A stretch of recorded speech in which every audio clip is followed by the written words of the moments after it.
যদি জামাত ক্ষমতায় যায় তাহলে তারা অবশ্যই শরিয়া আইন কায়েম করবেন। যদি জামাত ক্ষমতায় যায়, আমি ভাবছি আর কি, আমি মানে ভিজুয়ালাইজ করার চেষ্টা করছি, যদি জামাত ক্ষমতায় যায় ডক্টর আব্দুল্লাহ মোহাম্মদ তাহের কি হবেন?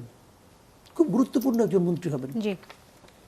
তো উনি নিজে কি বলেছেন উনি নিজেই শিওর না, আরেকজনকে জিজ্ঞাসা করছেন যে আমি কি বেশি কিছু বলে ফেলেছি।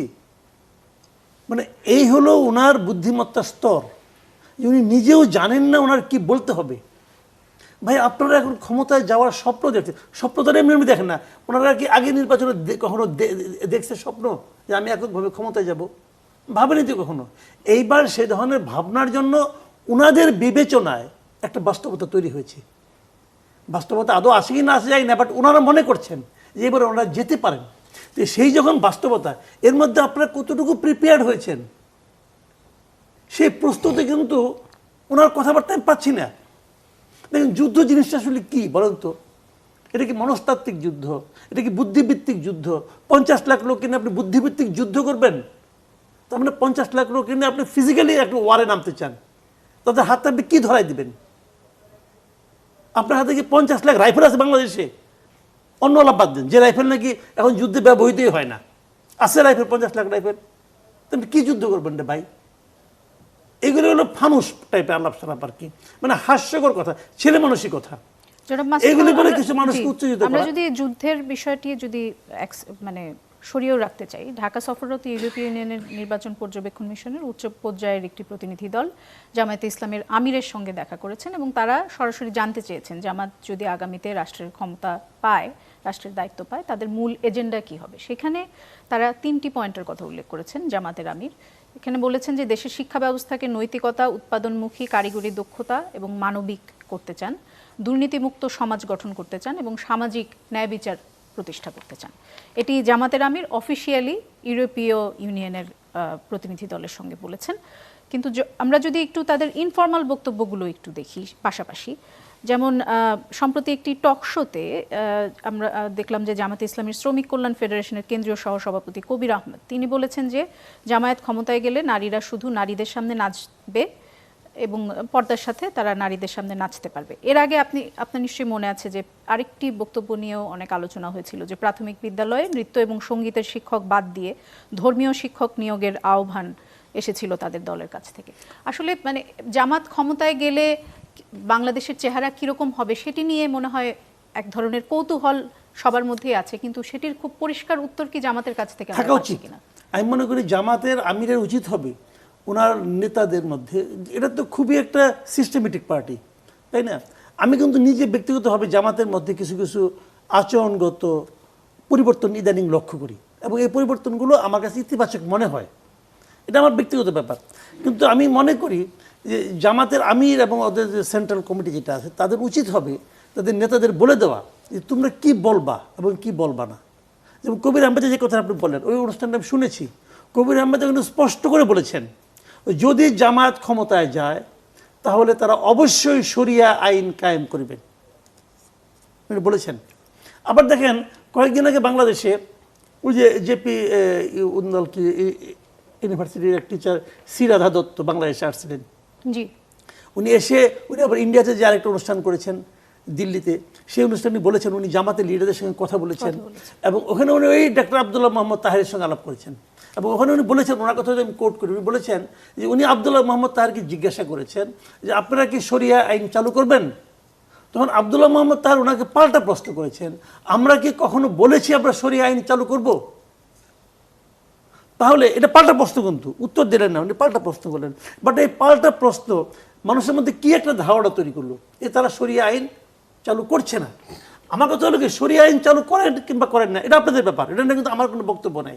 শরিয়া আইন ভালো আমাদের এখানে অ্যাপ্লিকেবল কিনা এটা নিয়ে আমার কোনো বক্তব্য নাই। আমার বক্তব্য হলো যে দুইজন নেতা দুই কথা কেন বলবেন? তাহলে কি সেন্ট্রালি কোনো মানে তাদের কোনো দেওয়া হয় না, নির্দেশনা দেওয়া হয় নাই যে তোমরা কি করবা, কি বলবা, কি করবা না, এগুলি বলা হয় নাই। একটা পলিটিক্যাল পার্টি, অন্তত জামায়াতে ইসলামের মতো একটা পলিটিক্যাল পার্টি যারা নাকি একটা নিয়ম নীতির মধ্যে চলে, এটা তো আওয়ামী লীগ বিএনপি না, যা ইচ্ছা তা কই দিলাম, কই নিয়ে আবার নির্জল মিথ্যা কথা বলে, আমি এটা বলি নাই, ভিডিও টিডিও আছে, ওনারা ভুল ব্যাখ্যা করছে। তো এগুলো তো বলা, এই পার্টি এটা বলবে কেন? আমি এই পার্টির কাছ থেকে আরও কিন্তু মানে সেন্সিবল কথাবার্তা আশা করি যে ওনারা সিদ্ধান্ত নেন ওনারা কোনটা বলবেন, শরিয়া আইন চালু করবেন নাকি করবেন না। আর ভোটের জন্য শরিয়া আইনের কথা বলবেন না, পরে করবেন, এটাও হতে পারে। এটা একটা প্রতারণামূলক টেকনিক হলেও হতে পারে, অসুবিধা কি আছে? এটা একটা টেকনিক যে শরিয়া আইনের কথা বললে আমাদের এই অনুষ্ঠানে এসে অন্তত জামাতের দুইজন নেতা, কবির আহমেদ এসেছিলেন আমাদের এই অনুষ্ঠানে, এবং অ্যাডভোকেট শিশির মনির এসেছিলেন, দুজনেই কিন্তু বলেছেন যে তারা শরিয়া আইন বাস্তবায়ন করবেন এবং তারা বলেছেন যে এটি একটি ইউনিক মডেল হবে।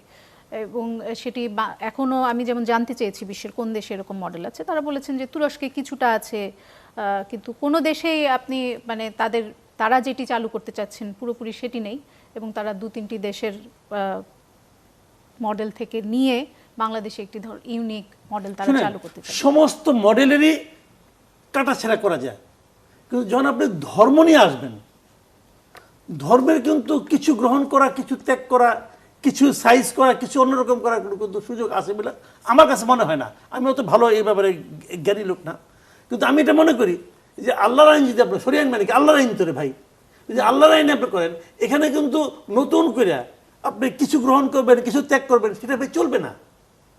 আমি জানি না ওনারা কি বলবেন, আমি এটা নিয়ে বেশি কথা বলতে চাই না। মির্জা গালিবের কি এটি নিয়ে পরিষ্কার ধারণা আছে কিনা, তাহলে আমরা একটা বিরতির পরে এসে আপনার সঙ্গে এই বিষয় নিয়ে কথা বলতে পারি। দর্শক, একটা বিরতিতে যাচ্ছি, ফিরছি কিছুক্ষণ পর, সাথে থাকুন। দর্শক, আবারও ফিরে এলাম ইস্পাহানি মির্জাপুর চা মুক্তবাক অনুষ্ঠানে। আলতাফ পারভেজ, আপনার কাছে যেতে চাই, একটি ভিন্ন প্রসঙ্গে যেতে চাই। আপনি জানেন যে তালেবান সরকারের আমন্ত্রণে আফগানিস্তান সফরে গিয়েছিলেন বাংলাদেশ খেলাফত মজলিসের আমির মাওলানা মামুনুল হক সহ দেশের শীর্ষস্থানীয় 7 জন আলেম। এবং প্রথম আলোর সঙ্গে এর পরে তিনি একটি সাক্ষাৎকার দিয়েছেন মাওলানা মামুনুল হক। সেখানে তিনি বলেছেন যে আজকের দুনিয়া যেটা মনে করে ইসলামী শিক্ষায় শিক্ষিতরা সমাজ রাষ্ট্র পরিচালনায় অক্ষম, আমরা সেখানে দেখলাম নিরেট মাদ্রাসা শিক্ষায় শিক্ষিতরাই সব মন্ত্রণালয় রাষ্ট্র পরিচালনা করছে, এতে আমাদের আত্মবিশ্বাস অনেক বাড়িয়ে দিয়েছে। অবশ্য মেয়েদের উচ্চশিক্ষার সুযোগ না থাকার তিনি সমালোচনা করেছেন বলে এই সাক্ষাৎকারে তিনি জানিয়েছেন যে সেখানে তিনি একটি সমালোচনা করেছেন। এই যে আমাদের ধর্মভিত্তিক রাজনৈতিক দলগুলোর একজন নেতা এবং একজন শীর্ষস্থানীয় নেতা, তিনি আফগানিস্তান সফরে গেলেন এবং তারপরে তিনি বললেন যে সেখানকার যেই পদ্ধতি, যেই শাসন পদ্ধতি, সেটি দেখে তাদের আত্মবিশ্বাস বেড়ে গেছে। এটা থেকে আসলে আমরা কি বার্তা পাই? বা আপনার এই প্রশ্নের উত্তর আপনি আগে যেটা জিজ্ঞেস করলেন আমার সহ আলোচককে, যে জামাতের ক্ষমতায় আসলে কি হবে, বা আজকের আলোচ্য বিষয়ের আলোকে উত্তর দিতে চাই। গণ অভ্যুত্থানের পরই আমাদের অনেক রাজনৈতিক দলের কাছে সংস্কারের একটা আকর্ষণীয় মডেল হয়ে গেছে মনে হচ্ছে আফগানিস্তান। আমরা বিশ্বের অন্য দেশগুলো বাদ দিয়ে আফগানিস্তানের দিকে বেশি মনোযোগী হয়ে পড়েছি। আপনি যেটা বললেন যে জামাত ইসলাম বলছে যে তাদের ফরমাল যে আমরা 3টি বিষয়ে গুরুত্ব দেব, শিক্ষা, সামাজিক ন্যায় বিচার এবং দুর্নীতি, এটা কিন্তু একটা পজিটিভ দিক। আমাদের এখানে আসলেই একটা দুর্নীতি বিরোধী রাজনীতিক সংস্কার উদ্যোগ দরকার, সামাজিক ন্যায় বিচারও জরুরি এবং শিক্ষার ক্ষেত্রেও সংস্কার দরকার। শিক্ষাকে আমাদের গুণগতভাবে অনেক উন্নত করা উচিত। কিন্তু মুশকিল হলো যে জামাত ইসলাম সম্পর্কে জনগণের অন্য কনসার্নগুলো আছে। রাজনৈতিক দল হিসেবে তারা ওইটা বলছে বটে, কিন্তু মানুষ ভাবছে যে জামাত আসলে এখানে শরিয়া শাসন হবে, যেটা আপনিও বললেন, অনেক জামাতের অনেক নেতা টকশোতে সেটা বলেছেন। এখন শরিয়া শাসন মানে একটা ধর্মভিত্তিক শাসন, ধর্মতান্ত্রিক রাষ্ট্র কাঠামো গড়ার ব্যাপার।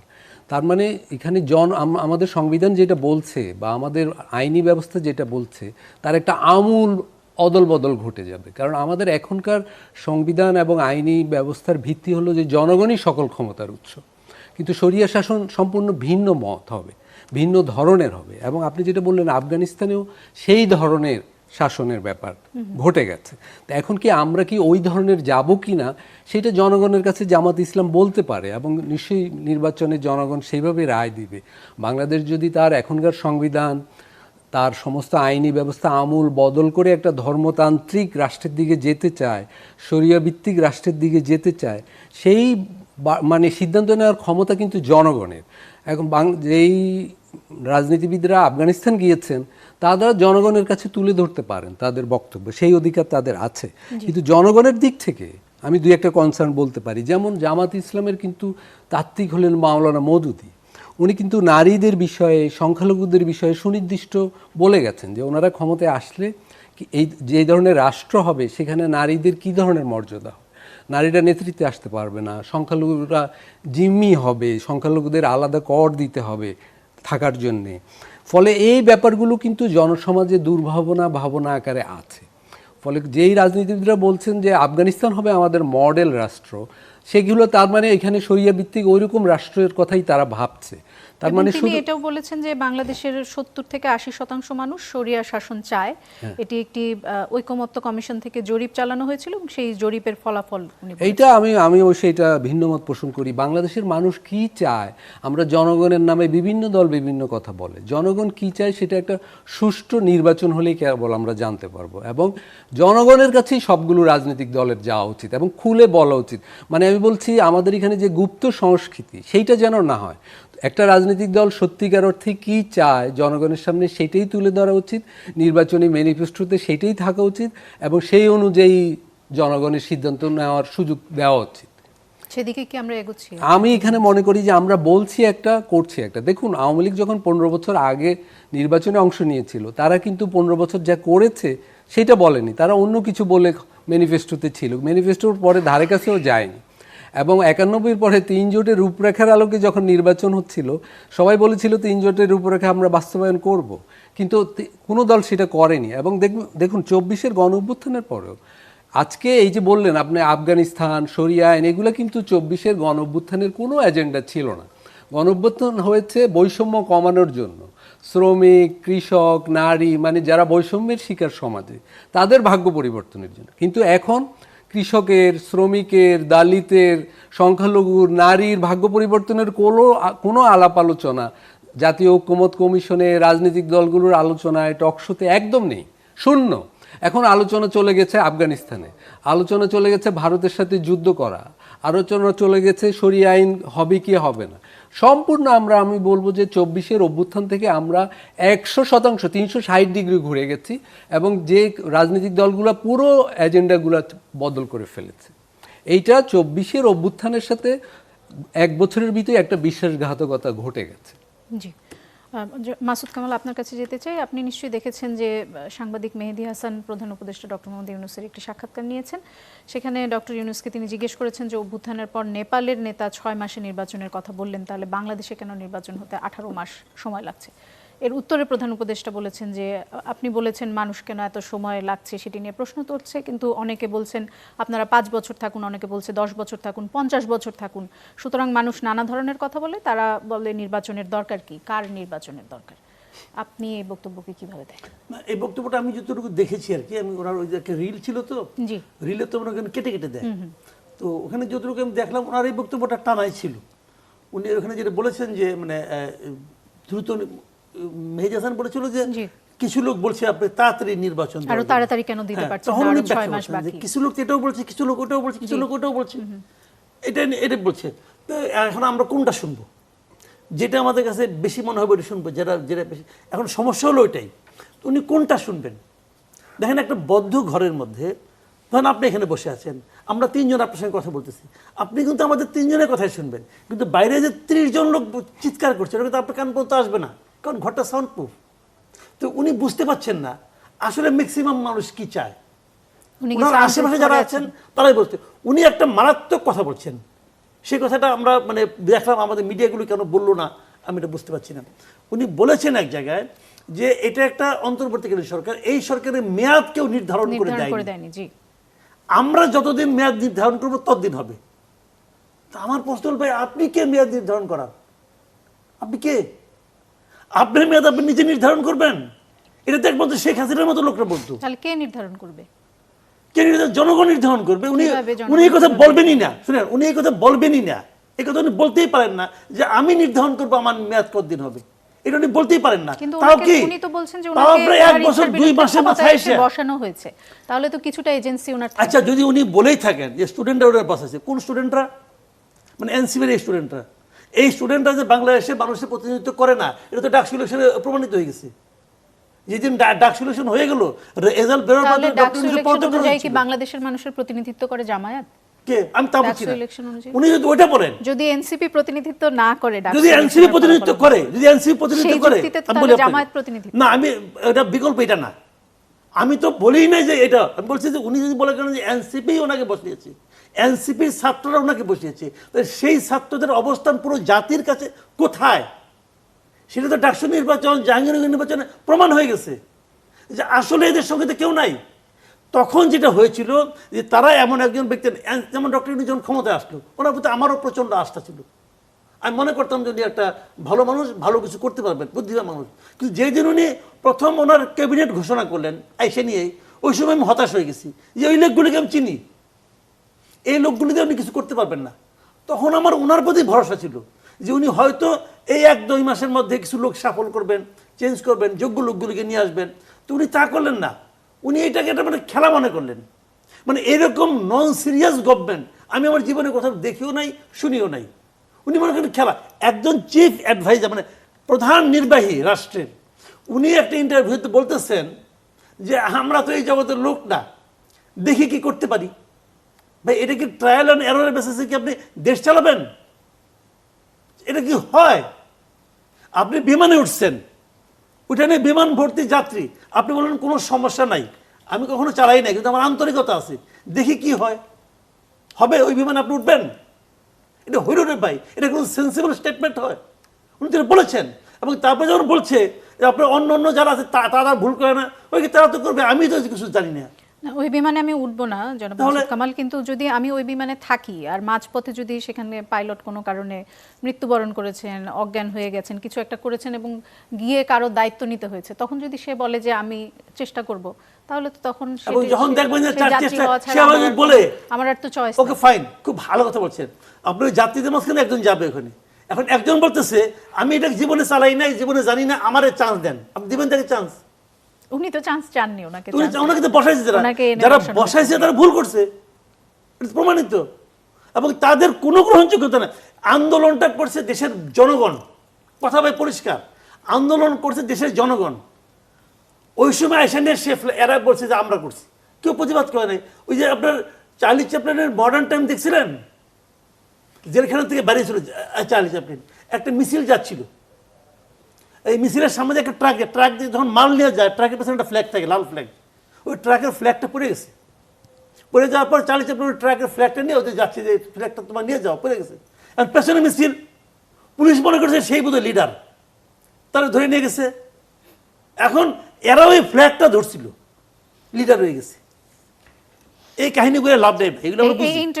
এই ইন্টারভিউতে আরেকটি প্রশ্নের জবাবে প্রধান উপদেষ্টা বলেছেন যে আওয়ামী লীগকে সরকার নিষিদ্ধ করেনি, স্থগিত করা হয়নি নিবন্ধন, তাই যে কোনো সময় দলটির কার্যক্রম আবার সচল হতে পারে। আপাতত নির্বাচনের প্রতিদ্বন্দ্বিতা আওয়ামী লীগ করতে পারবে না, এটি পরিষ্কার করেছেন তিনি। এটা উনি ক্লিয়ার করেন নাই, এটা উনি বড় এনে এত কথার প্যাচ মারছেন। উনি প্রথম বলতেছেন যে আওয়ামী লীগকে নিষিদ্ধ করা হয়, স্থগিত করা হয়েছে, তার পলিটিক্যাল অ্যাক্টিভিটি স্থগিত করা, একদম সত্য কথা।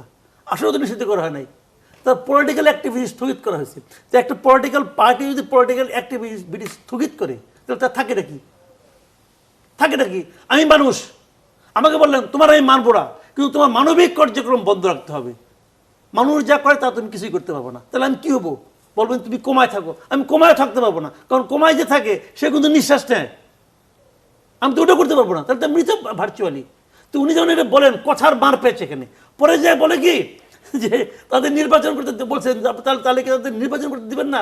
ওই করে তো আমরা সিদ্ধান্ত নেব না, ওটা নির্বাচন কমিশন সিদ্ধান্ত নিয়েছে নির্বাচন কমিশন সিদ্ধান্ত আপনি নিয়েছেন। কারণ নির্বাচন তো পরিপূর্ণভাবে একটা রাজনৈতিক কর্মকাণ্ড। আপনি যখন বলেন তুমি রাজনৈতিক কর্মকাণ্ড করতে পারবে না, তখন তো আপনি তাকে নির্বাচন নিষিদ্ধ করেই দিলেন। তো ওইটা আপনি আবার নির্বাচন কমিশনের উপর চাপান কেন? ভাই এখানে কথার মারপেস দিয়ে উনি কিছুটা বোঝানোর চেষ্টা করছেন। উনি হয়তো ওইখান থেকে বেরিয়ে আসতে পারছেন, কিন্তু জনগণ কিন্তু প্রত্যেকটা কথা বিশ্লেষণ করবে এবং করছে অলরেডি। এবং যারা বাইরের লোক তারা তো মুখের উপর কিছু বলে না, তারা মনে মনে হাসছে। এটাই হয়েছে ঘটনাটা। আমি একটু ডক্টর মির্জা গালিবের কাছে যেতে চাই। ডক্টর মির্জা গালিব, আপনার কাছে একটি অন্য প্রসঙ্গে আমি একটি প্রশ্ন জিজ্ঞেস করতে চাই। সেটি হচ্ছে যে রংপুরের জাহাজ কোম্পানির মার্কেটের ব্যবসায়ী ফারুক আহমেদ, তিনি ইনকিলাবকে একটি সাক্ষাৎকার দিয়েছেন এবং সেখানে বলেছেন যে, সাক্ষাৎকার দেননি, একটা খবরের মধ্যে তিনি তার এই বক্তব্য এসেছে, সেটি হচ্ছে যে অভ্যুত্থানের পর রংপুরে আওয়ামী লীগ নেতাদের বিরুদ্ধে থানায় মামলা করেছে বিএনপি, আর তখন দিশেহারা মন্ত্রী এমপিদের পালাতে সহায়তা করেছে জামায়াত নেতারা। হাসিনার শাসনামলের শেষের কয়েক বছর জামায়াতের স্থানীয় নেতারা নানাভাবে আওয়ামী লীগ নেতাদের সাথে সম্পর্ক গড়ে ব্যবসা বাণিজ্য করেছেন।